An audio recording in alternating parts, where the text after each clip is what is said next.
The 2019 NBA draft has come and gone. The top three were as expected: Zion Williamson to the New Orleans Pelicans, Ja Morant to the Memphis Grizzlies, and RJ Barrett to the New York Knicks. That was the top three. Those three were expected. And looking back on my mock draft, I don't think I got a single pick right in the lottery. Now, that's not even an exaggeration. So it just goes to show you that anything could happen. We saw players like Kevin Porter Jr., Bol, Keldon Johnson to a certain extent fall in the draft to the late first round, to the second round. And it just goes to show you how unpredictable the draft was. Of course, we had teams like Atlanta trading up. We had teams like the Boston Celtics doing God knows what. I don't know. That might be a video in and of itself. I talk about the Celtics. But let's talk about picks I did like. Top three, I liked all three of those guys.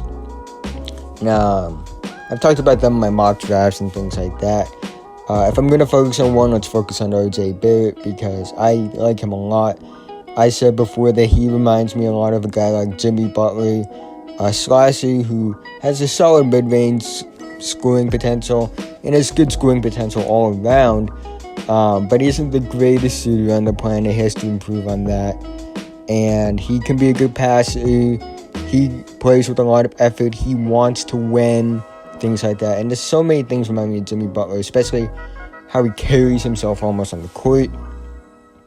Moving outside the big three of this draft, I don't necessarily consider them to be just the three only good three players in this draft, but there are other good players as well. I liked what the Hawks did. I liked how they got DeAndre Hunter and Cam Reddish. I remember when reports were coming out that they were choosing who did they want to take. Did they want to take DeAndre Hunter or did they want to take Cam Reddish? And they ended up getting both of them. And I think that's really good for them. I think both of them fit a role for the Hawks. Cam Reddish obviously being that potential scorer next to Trae Young. And DeAndre Hunter being your guy that just plays really good defense. Doesn't have as high of a ceiling as a guy like Cam Reddish, but he still can be a really good player. I liked what the New Orleans Pelicans did outside of Zion Williamson. I liked the Keel Alexander Walker based off what I've seen from highlights. I'm not going to be a guy that actually an expert about him. Didn't really watch him play a lot. I didn't focus on him as much as I maybe could have. Jackson Hayes, I did watch a lot of once he started to rise up draft boards. I like him a lot. I think he's just going to be a guy that really fits his role and won't get outside of it. Kind of like what Shai Gilgeous-Alexander was for a point guard. He's not going to be a guy that gets outside of his role as a player. Does what he does. I think he's going to do really well. Just like Shai Gilgeous-Alexander has for the Clippers. And the Pelicans are a team on the rise right now. Picks I'm a little iffy about. Every pick the Celtics made in the first and second round. I'm not going to talk about Tremont Waters too much because I haven't watched a lot about him. But I watched a lot of Romeo Langford. And here's the thing. I think highly of Romeo Langford. A lot higher than a lot of other people do. People talk about his shooting, and I'm like, well, he played with a torn ligament in his shooting hand, so that could explain those woes a little bit. But I didn't like him as a pick for the Celtics. I think he's a really good player, but you have Jaylen Brown and you have Jason Tatum, and Romeo Langford kind of plays like both of them. And I just don't think it's going to fit as well. Maybe he's your sixth man, but you had guys like Brandon Clark, you had guys like Bol, who's still on the board, even though he has some injury history and things like that. I just don't think Romeo Langford's a good fit. I kind of like the Grant Williams pick a little bit. Could have thought you could have got him a little bit later, but I like him. He's not the most athletic guy, but he's a solid scorer. And, here's what it is. Carson Edwards was a solid pickup in the second round as well.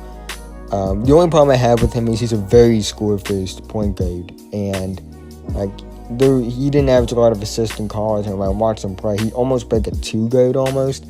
And 6'2" guards don't really pan out in the NBA that much, so it's a little concerning. But in the second round, I think he was a good pickup. If he was in the first round, I would have probably flipped like a chair over or something. Oh, picks I don't like. What the hell are the Phoenix Suns doing? And this is no disrespect to Cam Johnson. I think Cam Johnson can be a solid player in the NBA. But you trade down to 11 with the Minnesota Timberwolves, okay? And you didn't even get a good return on that pick.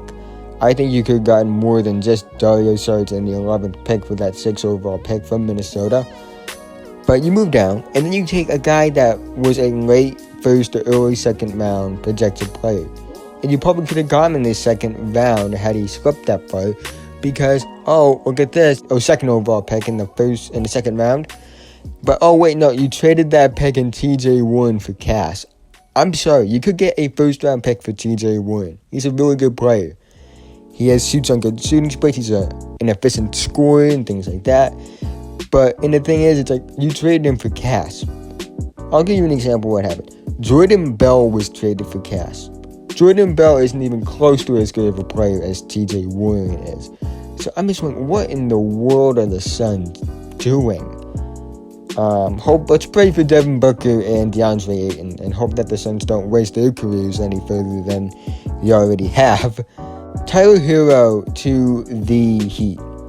And I'm not saying that Tyler Hero was a bad player. I won the Celtics again with the 14th pick if he was available, if he wasn't going to take ball. But I just think a guy like Kevin Porter Jr. or Romeo Langford personally would have been a slightly better pick because I think that both of them have a bit better upside than Tyler Hero does. But knowing me, Tyler Hero is going to turn out to be amazing, and Romeo Langford and Kevin Porter Jr. are going to flop. Some steals. Kevin Porter Jr. at 30 was a steal in my opinion. I know he had some off-field concerns and some on-court inconsistencies, and he didn't really produce as well as you would have liked him to at USC. But I still thought he was a lottery talent in this draft. So to see him go all the way at the end of the first round was just kind of surprising. Because after the lottery, I thought someone was going to take a swing on him in the teens and maybe the early 20s. But no, he fell all the way to 30. So that's a big pickup for the Cavs. Another steal, in my opinion, was Keldon Johnson going 29, I want to say, to the Spurs. I think Keldon Johnson was worthy of a mid-first round pick. He falls all the way to 29 to the Spurs. Kind of similar to what happened to DeJounte Murray back in 2016. And the Spurs, they have a good development program, and Keldon Johnson should be really happy with that. So another steal was Bol, of course, the big one. Listen, I know the injury concerns, and he has some concerns about his motor and things like that. But at the same time, I don't think he should have fallen as far as number 44 in the draft. Denver could have another steal. Remember, they got Michael Porter Jr. last year. They're going to get Bol this year. So they got possibly two big steals in the past 2 years in the draft. And the thing is, Bol was a steal after like the 12th pick, in my opinion. Once he got to 12 in the draft, I thought this is the range that Bol was going to go in. By the time you get to like pick 20, you're like, okay, this is like stealing from someone really rich. And then by the time he was drafted, it was the equivalent of robbing Elon Musk in plain sight. Like, how the hell did he fall that far? And I think that it's going to work out for him. I think Denver's a good spot for him. He has to work on getting his weight up as well, but still, the talent just was worth a lottery pick, in my opinion. I'm really mad the Celtics didn't take him. But, yeah. I'm probably going to make a video. It's going to be my early stat predictions for the rookies moving forward. It's probably going to come out on either Sunday or Monday or Tuesday or whenever. I posted another video today. It's about Andrew Wiggins, Kobe Bryant, and Babe Ruth. Go check it out. Link to that will be in the description. Have a nice day. Feel free to like and subscribe. I am 1 subscriber away from 50 at the time of the recording of this video.